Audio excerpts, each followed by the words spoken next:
미국의 심리학계의 아버지라고 불리는 윌리엄 제임스라고 하는 사람이 이런 얘기를 했다 그래요. 금세기의 위대한 발견은 물리학이나 과학 분야에서 우주 공간에 로켓을 쏘아 올리는 것이 아니라 한 사람이 생각을 바꿀 때 그 사람의 인생 전체가 바뀐다는 것이다. 우주 공간에 로켓 쏘아 올리는 것보다 훨씬 더 중요한 발견은 한 사람의 인생이 어떻게 바뀌느냐, 생각이 바뀔 때 인생 전체가 바뀐다는 거예요. 그래서 여러분 이런 얘기 잘 아시죠? 생각을 바꾸면 행동이 바뀌고, 많이 들어보셨죠? 행동이 바뀌면 습관이 바뀌고, 습관이 바뀌면 인격이 바뀌고, 인격을 바꾸면 운명이 바뀐다. 일리 있는 얘기라고 생각합니다. 생각 하나, 행동 하나, 습관 하나가 얼마나 중요한가를 잘 일깨워주는 말이라고 생각을 합니다. 미국의 어느 대학 교수가 미국을 움직이는 대표적인 재벌들을 조사해서 연구를 해봤다 그래요. 어떤 사람들이 도대체 이렇게 큰 재벌이 되느냐? 80%가 중산층이나 근로자 출신으로 자수성가한 사람들이라 그래요. 그러니까 부모로부터 어마어마한 재산이나 기업을 물려받은 사람은 한 20%밖에 안 되고, 대부분의 모든 재벌들은 중산층, 근로자, 열심히 일해서 일구어낸 그런 사람들이라는 거예요.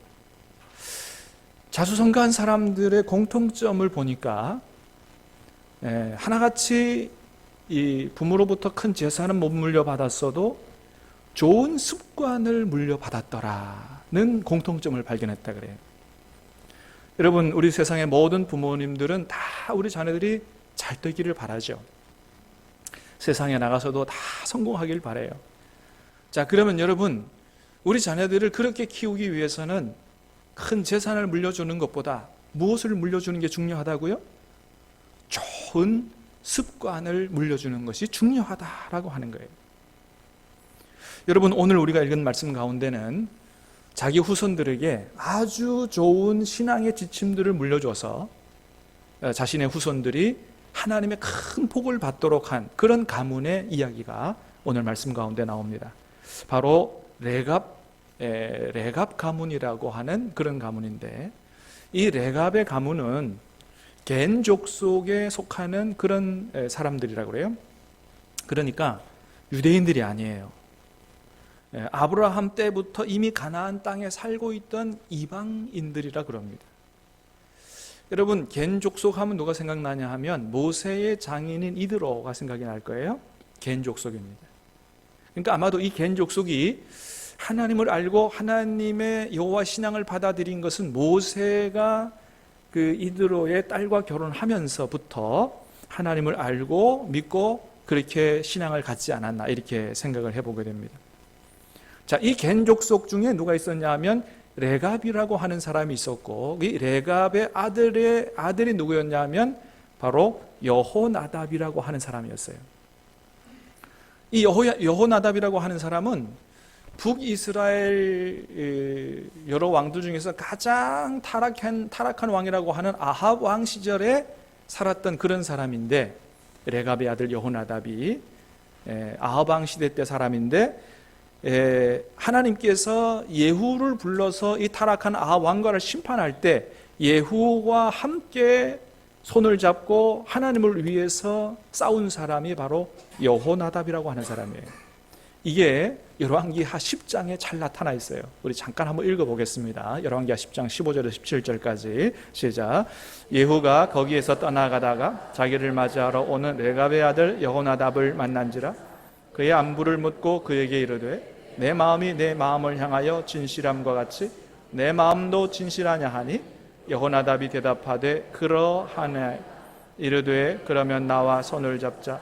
손을 잡으니 예후가 끌어 병거에 올리며 이르되 나와 함께 가서 여호와를 위한 나의 열심을 보라 하고, 이에 자기 병거에 태우고 이르러 거기에 남아있는 바 아합에게 속한 자들을 죽여 진멸하였으니 여호와께서 엘리야에게 이르신 말씀과 같이 되었더라. 아멘. 예, 그렇습니다.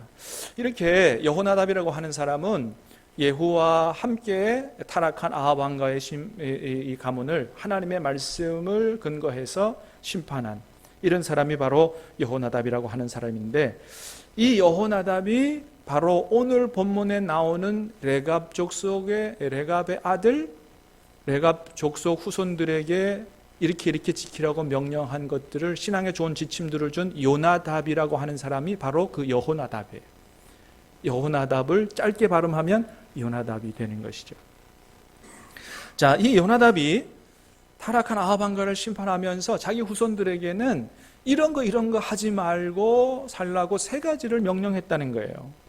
자, 그게 6절, 먼저 6절 말씀을 읽어보겠습니다. 6절 시작.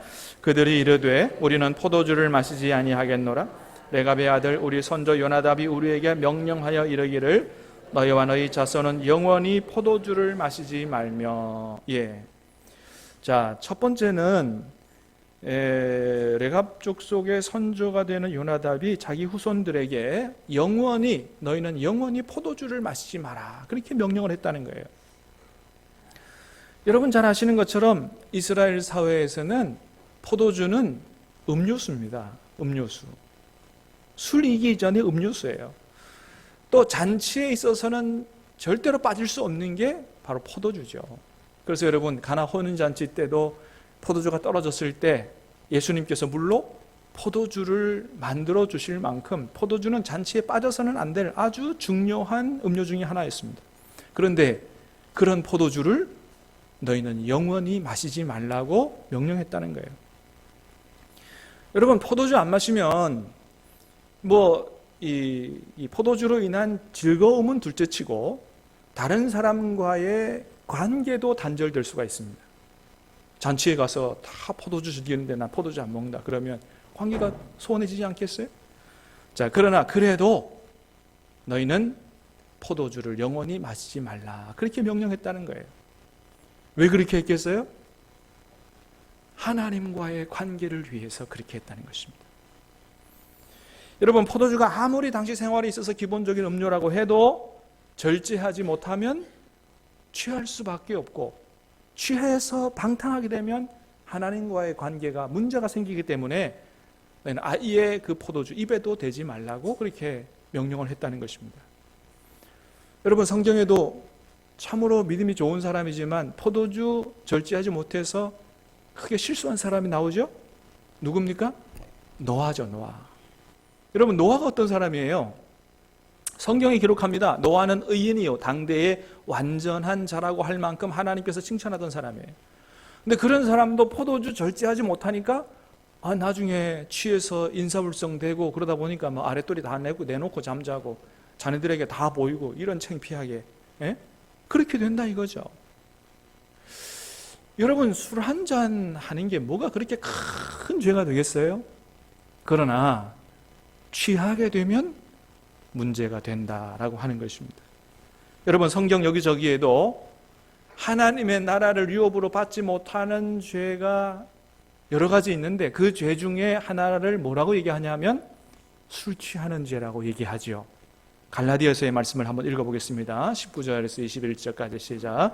육체의 일은 분명하니 곧 음행과 더러운 것과 호색과 우상숭배와 주술과 원수 맺는 것과 분쟁과 시기와 분냄과 당짓는 것과 분열함과 이단과 술 취함과 방탕함과 또 그와 같은 것들이라. 전에 너희에게 경계한 것 같이 경계하노니 이런 일을 하는 자들은 하나님의 나라를 유업으로 받지 못할 것이요. 아멘. 보세요 여러분, 술 취하는 게 이게 간단한 문제가 아니라는 거예요. 술 한 번 취하는 거 뭐 어때? 그럴 수도 있지. 한 번 정도는 그럴 수 있을지 몰라요. 그러나 이 술 취하는 문제가 계속 반복이 되고 하면 이게 심각한 문제가 된다. 우상 숭배 얼마나 심각한 문제예요? 하나님을 섬기면서도 점집에 드나드는 거, 주술, 이단, 엄청난 문제죠. 그런데 술 취하는 문제가 그와 동일한 문제다라고 하는 것입니다. 물론 술 취하는 사람은 천국에 못 들어간다 이런 얘기를 하기보다는 술 취함이라는 문제가 하나님 앞에 얼마나 큰 문제인가라고 하는 것을 말씀하는 거예요. 여러분 그래서 우리는 이 술 취하는 문제를 절대로 작은 문제라고 생각해서는 안 된다고 하는 것입니다. 자, 요나답은 여러분 자손들에게 뭘 하라 그랬다고요? 너희는 절대로 포도주는 영원히 입에 대지 말라. 그렇게 명령을 했다는 거예요. 당시 일반적인 것인데도 불구하고 아주 철두철미하게 그것을 지키라고 명령했다고 하는 것입니다. 두 번째는 어떤 명령을 내렸느냐? 집도 짓지 말고 평생 동안 장막에 살아라. 이렇게 말했다는 거예요. 자, 7절 말씀을 다시 읽어보겠습니다. 시작. 너희가 집도 짓지 말며 파종도 하지 말며 포도원을 소유하지도 말고 너희는 평생 동안 장막에 살아라. 그리하면 너희의 머물러 사는 땅에서 너희 생명이 길리라 하였으므로. 자, 집도 짓지 말고 평생 동안 장막에 살아라. 그렇게 했다는 것입니다. 자, 포도주가 취해서 절제하지 못하는 걸 경계한 말이라고 한다면 이건 뭘 경계한 말일까요? 아마도 물질적인 탐욕, 소유욕 이런 것을 경계한 말이라고 생각이 됩니다. 여러분, 사람들이 일반적으로 줄이지 못하는 게 두 가지가 있다 그러죠. 하나는 집이요, 또 하나는 차라 그러죠. 넓은 집에 살다가 좁은 집으로 이사 못 가고요. 큰 차 타다 작은 차 못 타는 게 사람들이 일반적인 심리라는 거예요. 탈무드에 이런 얘기가 나온다 그래요. 한 사람이 썩은 다리를 건너가다가 다리가 뚝 끊어져서 떨어지면 어떻게 되겠어요? 하나님 앞에 기도를 했다 그럽니다. 하나님, 제가 이 다리를 무사히 잘 건너면 제 모든 재산을 하나님 앞에 드리겠습니다. 탈무드에 나오는 얘기를 합니다. 자, 그래서 아무 탈 없이 이 다리를 거의 다 건너갔다 그래요. 딱 건너가서 이제 조금만 더 가면 다 건너가니까 다시 이 사람이 하나님 앞에 기도하기를, 하나님, 저도 먹고 살아야 되니까 절반만 드리겠습니다. 그 기도를 드렸더니 갑자기 막 다리가 출렁거리고 막 떨어질 것 같아요. 그랬더니 다시 한번 기도하기를, 하나님 농담도 못합니까? 탈무드에 나오는 얘기랍니다. 여러분, 그렇습니다. 물질 앞에서 이렇게 간사한 마음이 드는 게 이게 우리들의 마음이라고 하는 것입니다. 아마도 요나답은 이 아합왕 시절에 아합왕이 나봇의 포도원에 눈이 멀어서 나봇을 나중에 돌로 쳐 죽이는 이런 상황들을 다 봤을 거예요. 그걸 통해서 물질에 마음을 뺏겨버리면, 탐욕에 눈이 멀어버리면 얼마나 이것이 무서운 범죄로 이어지는가를 잘 보았던 것 같습니다. 그래서 너희는 아예 그런 데 마음을 뺏기지 말고 나그네로 평생 동안 장막에 살고 오히려 하나님을 바라보고 하나님이 주시는 영원한 하나님의 나라를 바라봐라. 이런 취지로 그런 명령을 했던 것으로 보입니다. 세 번째는 어떤 신앙의 지침을 줬느냐? 파종도 하지 말고 포도원도 가지지 말라. 그렇게 명령했다는 거예요. 자, 7절을 다시 봅니다. 시작. 너희가 집도 짓지 말며 파종도 하지 말며 포도원을 소유하지도 말고 너희는 평생 동안 장막에 살아라. 그리하면 너희가 머물러 사는 땅에서 너희 생명이 길리라 하였으므로. 자, 세 번째는 뭐라고요? 파종도 하지 말고 포도원도 가지지 마라. 한마디로 말하면 농사도 짓지 마라. 그렇게 명령했다는 거예요. 여러분, 그 당시에는 공업이 발달했겠어요. 농사 안 지면 어떻게 먹고 살죠? 정말 먹고 살기가 막막해지는 거죠. 그럼에도 불구하고 농사도 짓지 말라고 명령했다는 것입니다. 왜 그렇게 명령했겠어요? 여러분, 가나안 땅에서 농사를 지으려면 물이 풍부한 땅이 아니기 때문에 이 비 오는 거에 아주 민감할 수밖에 없습니다. 그러면 어떤 우상 숭배에 미혹될 염려가 있냐 하면 바알 신앙에 미혹될 염려가 있는 거예요. 그러니까 너희가 이 땅에 살면서 아예 바알 신앙에 미혹될 염려가 있으니 농사조차도 짓지 말라고 명령했다고 하는 것입니다. 여러분, 오늘 이 세 가지 레갑 족속의 선조가 되는 요나답이 자기 후손들에게 명령한 것을 보면 이게 보통 어려운 게 아니에요. 포도주도 마시지 말고 집도 가지지 말고 농사도 짓지 말고 어떻게 이 사람은 이렇게 철저하게 자기 후손들에게 모든 것들을 절제하고 하나님 중심으로 살라 이렇게 가르칠 수가 있는가? 큰 도전이 되지 않을 수 없습니다. 아마도 이 주위의 사람들이 이런 사람, 이 레갑 족속들을 보고 이렇게 한마디씩 했는지도 몰라요. 아이고, 예수를 믿어도 참 요란하게 믿는다. 그렇게 광신적으로 믿으면 안 된다. 막 이런 얘기를 했을지도 몰라요. 손가락질 받고 비난을 받으면서도 그래도 너희는 하나님을 섬기되 아주 철저하게 섬겨야 된다고 하는 것이 이 선조 요나답의 생각이었다고 하는 것입니다. 여러분, 예수님은 어떤 생각을 가지고 계실까요? 예수님은 저와 여러분들에게 어떻게 신앙생활을 하라 이렇게 생각하고 계실까요? 마태복음 18장 말씀을 한번 같이 읽겠습니다. 시작. 만일 내 손이나 내 발이 너를 범죄하게 하거든 찍어내버리라. 장애인이나 다리 저는 자로 영생에 들어가는 것이 두 발과 두 던져지는 것보다 나으니라. 아멘. 예수님 어떻게 하시라고요? 어떻게 하라고요? 내 손이나 발이나 너를 범죄하거든 어떻게 해요? 네. 그렇다고 진짜 찍어내버리지 마세요. 그러면 나중에 사진 하나도 없이 교회에 옵니다. 큰일 납니다. 이거는 뭐예요? 그만큼 철저하게 죄와 단절된 삶을 살아야 된다. 철저하게 하나님 앞에 신앙생활을 해야 된다. 이걸 말씀하는 거지 진짜 찍어내버리라는 게 아니에요. 여러분, 미국의 석유재벌 록펠러 가문의 이야기를 잘 아시겠습니다마는 이 미국 역사상 가장 큰 부자가 록펠러 집안이었다고 하는데, 물론 이 록펠러 집안이 가장 부자가 된 데 대해서 안 좋은 시선을 보내는 사람도 있어요. 다 순수하게 하나님 축복으로 된 게 아니고 사업하다가 나쁜 짓도 많이 했다 이렇게 해서 안 좋게 얘기하는 사람도 있습니다만은 뭐 실제인지 아닌지 모함하고자 하는지 뭐 조사해 볼 수도 없고, 하여튼간 그러나 그럼에도 불구하고 그의 어머니가 그의 자녀들에게 철저하게 교육한 신앙 교육은 우리가 배울 만하지 않느냐. 그의 어머니는 그 자녀들에게 이렇게 하나님을 섬겨야 된다고 10가지 신앙 지침을 줬다고 얘기하잖아요. 잘 아시죠? 한번 다시 볼까요? 첫 번째는 뭐라고요? 하나님을 친아버지 이상으로 섬겨라. 네, 친아버지 이상으로. 두 번째는 뭐예요? 목사님을 하나님 다음으로 섬기라. 이건 여러분 무슨 목사님을 하나님처럼 맹목적으로 그렇게 추종하라고 하는 게 아니죠. 하나님이 세우신 종과 좋은 관계를 맺는 것이 너희 신앙의 유익이다. 이걸 얘기하는 거죠. 세 번째는 뭐예요? 주일 예배는 번교에서 드려라. 네 번째는 오른쪽 주머니는 항상 11조 주머니로 하라. 다섯 번째, 아무도 원수로 만들지 말라. 여섯 번째, 아침에 목표를 가지고 세우고 기도하라. 일곱 번째, 잠자리에 들기 전 하루를 반성하고 기도하라. 여덟 번째, 아침에는 꼭 하나님의 말씀을 읽어라. 아홉 번째, 남을 도울 수 있으면 힘껏 도우라. 열 번째, 예배 시간에 항상 앞에 앉으라. 이게 록펠러 가문의 어머니가 그 자녀들에게 명령한 지키라고 준 신앙의 10가지 지침이에요. 여러분, 여기서 뭘 느끼게 됩니까?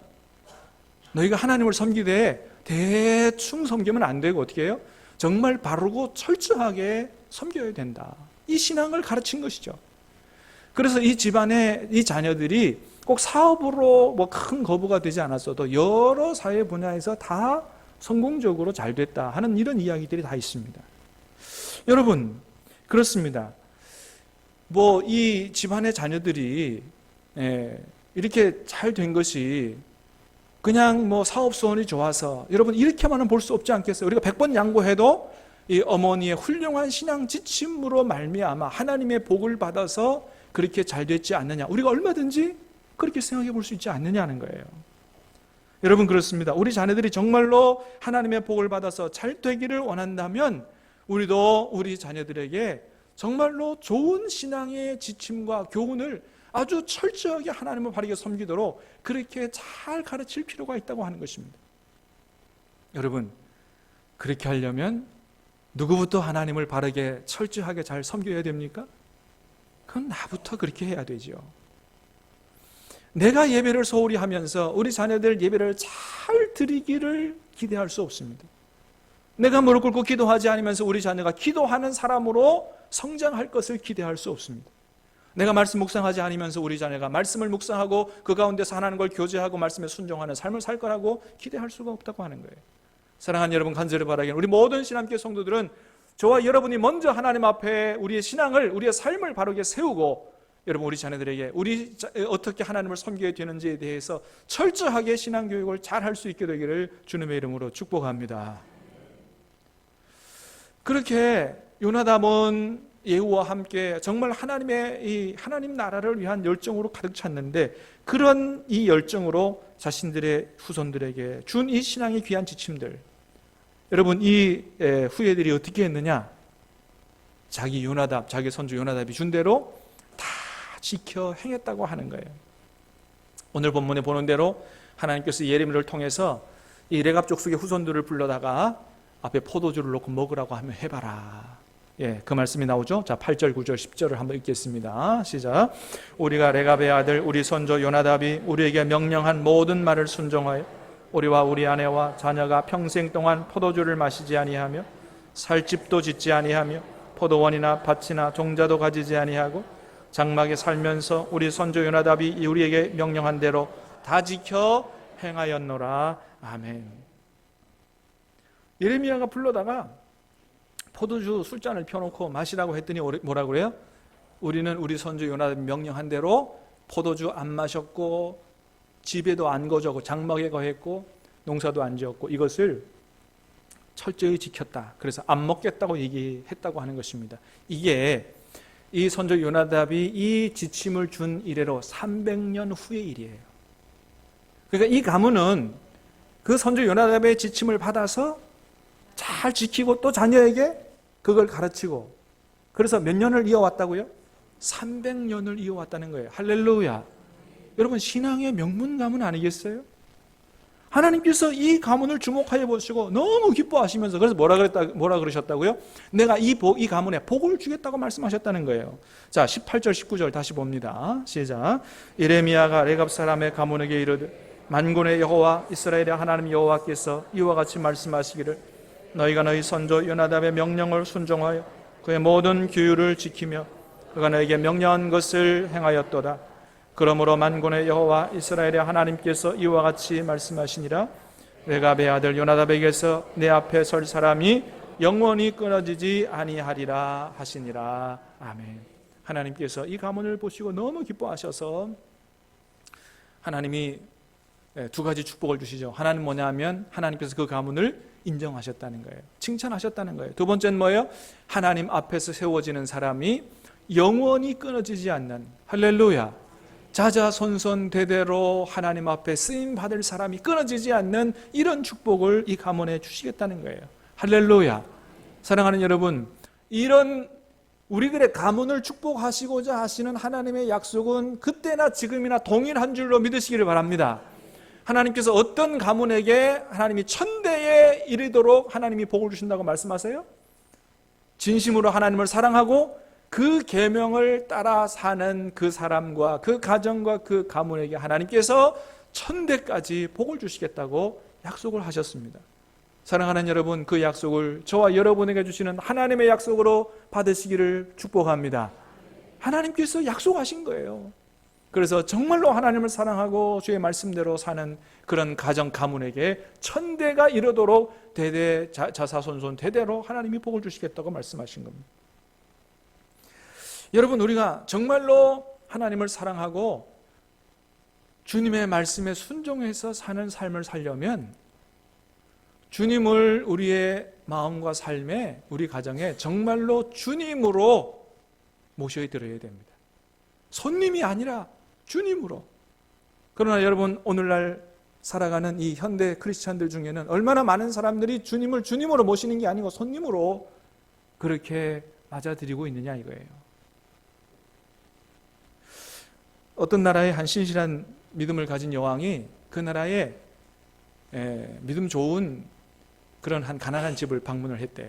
여왕이 그 집에 왔으니 이 집 주인이 얼마나 황송하게, 근데 너무 황송해서 여왕 앞에 고개도 못 들고 그렇게 해서 이게 시중을 들고 있는데 여왕이 물었답니다.